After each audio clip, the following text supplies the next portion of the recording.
Hello and welcome to another week of Monday with the Mayor. I'm Bradford Raths, and we're back in Jasper City Hall talking with Jasper Mayor Terry Seitz. Hi, been too long. Yeah, it has. It has been a while. So let's move ahead to the Autoplex. You guys decided to purchase the property last week. Well, there are two things to clarify about that. Yes, the council had made indications and publicly last week voted contingent upon some approval through the state of donating to Rojack, purchasing the property.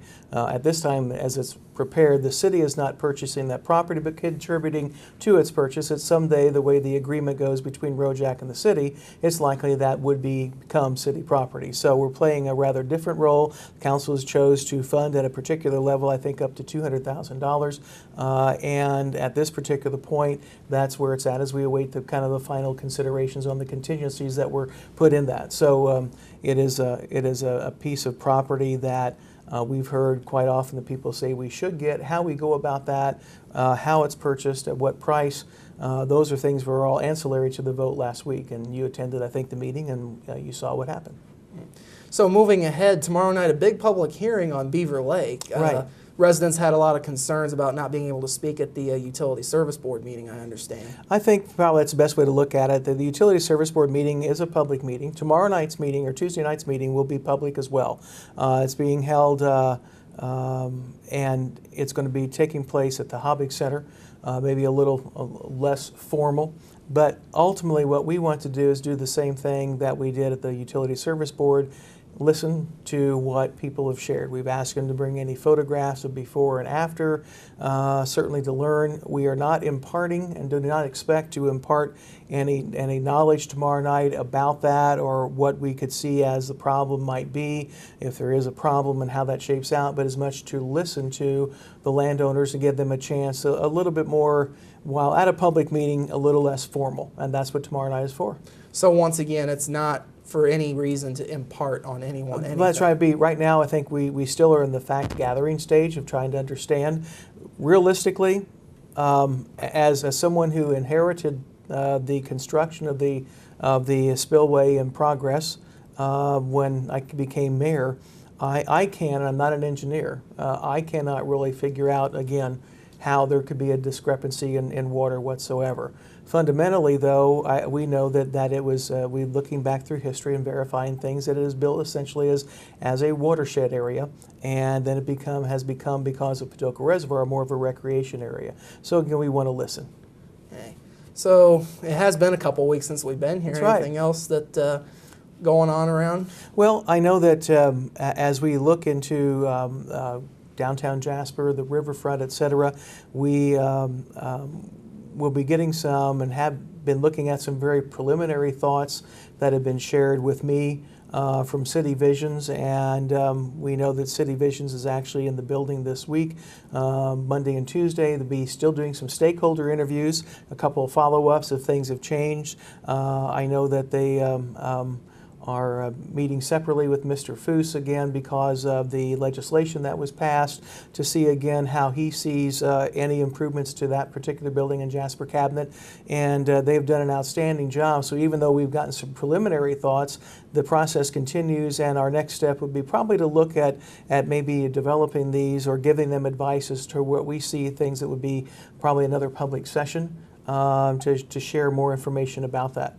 So that's, from what I remember at the first meeting, that should be sometime soon. They're right on time, really. We were looking into around by the 1st of July, and again, they're sharing some preliminary thoughts. We're feeding back and kind of have our eyes open and go, you know, these are really interesting, and then they want from us guidance as to how they should focus on, or if they should focus further on certain things in preparation for a public meeting. I would say we'll know something about scheduling that within the month of June. It may be scheduled in July, but we'll make some action towards that. Of course, we're talking about City Visions and Gamble Associates. They're also working on the Country Club property, and you guys have an advisory team meeting. An advisory team meeting on Tuesday, and look forward to that. It's a midday session. Mid-morning session, and we'll literally, I think we're going to get some background, Bradford, on other golf courses that have no longer serve the need as a golf course.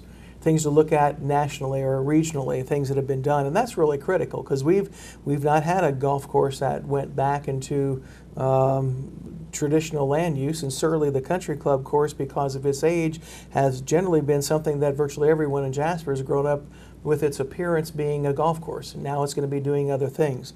So we're looking forward to that. Again, I really enjoy engaging with City Visions into what they do. They've been very good to us as a vendor in their communication, and the role they played has been very, very strong. So we're starting to come into basically fruition on downtown Jasper, riverfront area, as far as how they see things. And we're going to look at that project as being multi-year in nature, and you kind of line up. And certainly, you know, within those years, new things could happen and change. But for the first time ever in that particular area of our community, we are looking at as a city what we can do, what we could nurture, how we want to shape that. We will have partners like those with the Schaefer Barn of interest in that area, Rojack certainly. We've always been partners, but the city's role will be changing as we look at how things fit, to look beyond just the area around the depot elsewhere.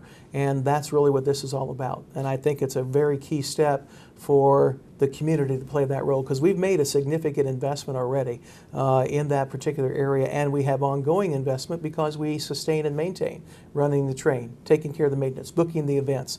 That's what we do already, and those things do have a cost. We consider these great assets, and we'll make that work, but it's always good to play a role as a leader, and the city is going to be much more proactive in the development of downtown Jasper and the riverfront. So certainly a lot happening then as we head into the summertime. There always is. Well, Mayor, we All thank right, you once again. No problem. This has been Monday with the Mayor. We'll have more 18 WJTS news coming up after this.